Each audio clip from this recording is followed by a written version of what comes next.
Hi guys, so this is chapter 20 of Pig Heart Boy. I did record it this morning, but it's a bit long. I did it in 2 parts and it still wouldn't load because it was too long. So I'm going to go through 3 parts. So it's 3 parts for chapter 20. Don't let that put you off.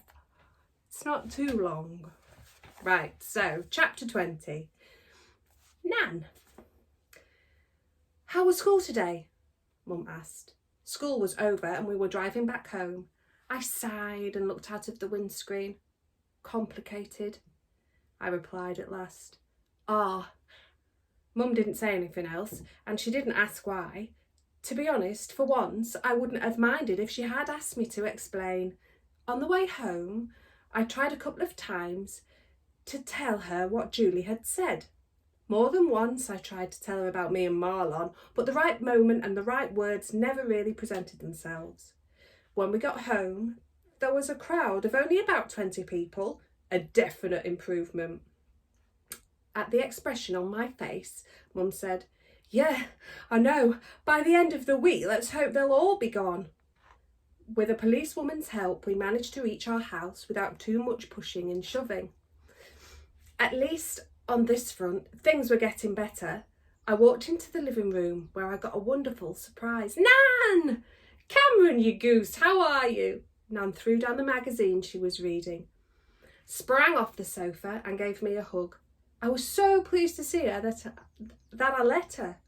"So what's all this about you having a pig's innards in your chest?" Nan thumped the back of her hand against my chest. "And why do I have to buy the Daily Press to find out what's going on with my own grandson?" "We told you Cam was going to have a heart transplant, Mum. You didn't say where the heart was coming from though, did you?" Mum sighed. "I've been getting grief all day for that."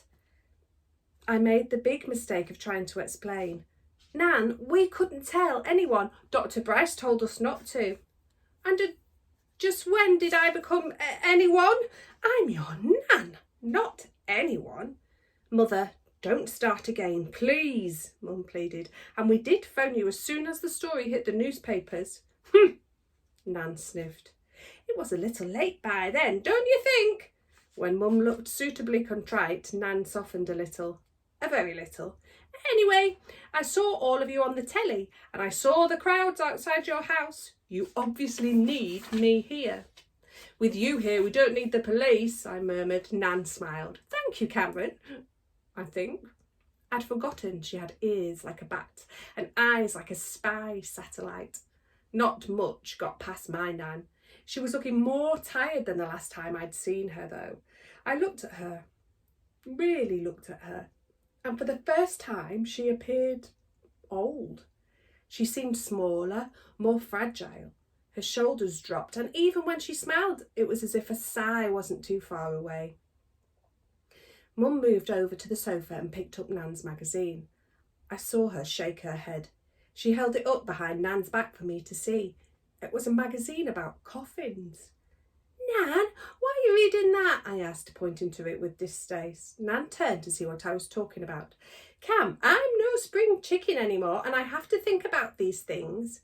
I'm going to be in my coffin a long time, so I want to make sure I pick out the one that's the most comfortable." Mum shook her head even more at that. I know I should have been used to Nan by now, but I still thought the idea was really morbid. "Right, well, I'll leave you two to it. I'm off to do some food shopping," said Mum, leaving the room. "I think we'll see about getting our phone number changed as well, seeing as how our number has been leaked to the press." Nan took my arm and we went over to the window. "Your fan club?" she said dryly. "You should attach your garden hose to the cold tap in the bathroom and let them all have it." "Okay, Mum, drive safely. Bye, Mum." From the hall, Mum called out all the things I suppose I should have said to her. "But bye, Mum," I called back. Mum guffawed. She retrieved her car keys from the hall table and I heard our front door open and close. Nan sat down on the sofa, then patted the space next to her. I sat down eagerly. "So, how are you doing?" she asked without preamble. "Fine, I guess," I answered lightly. Nan gave me a look. "This is your Nan you're talking to, not your mum and dad. I'll ask you again. How are you doing?" I sighed and slumped right back on the sofa. I suppose I'm all right. I've never been healthier. I've never felt so fit, but suddenly everything seems so complicated, I admitted. In what way? Did Mum tell you we were offered a lot of money for our story? Yes. What do you think of that? Well, I think your mum and dad should take the money and run. If the papers are stupid enough to offer that kind of money, then I will grab it with both hands. But I appreciate your mum's reasons. They were offering a whole lot of money. I couldn't keep the wistful note out of my voice.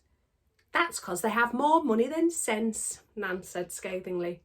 We sat in silence for a while, but it wasn't an uneasy silence. Nan knew there was something coming. She was just letting me tell it in my own time. Dr. Bryce made us promise not to tell anyone about the operation, I began at last. Not even you, although Mum and Dad wanted to. The only thing we could tell anyone, that I was having a heart transplant. We couldn't say where the heart was coming from, but I told my best friend, Marlon. He promised me he wouldn't tell anyone else, but... So that's part 1. I'm going to carry on reading. So look out for Pig Heart Boy, chapter 20, part 2.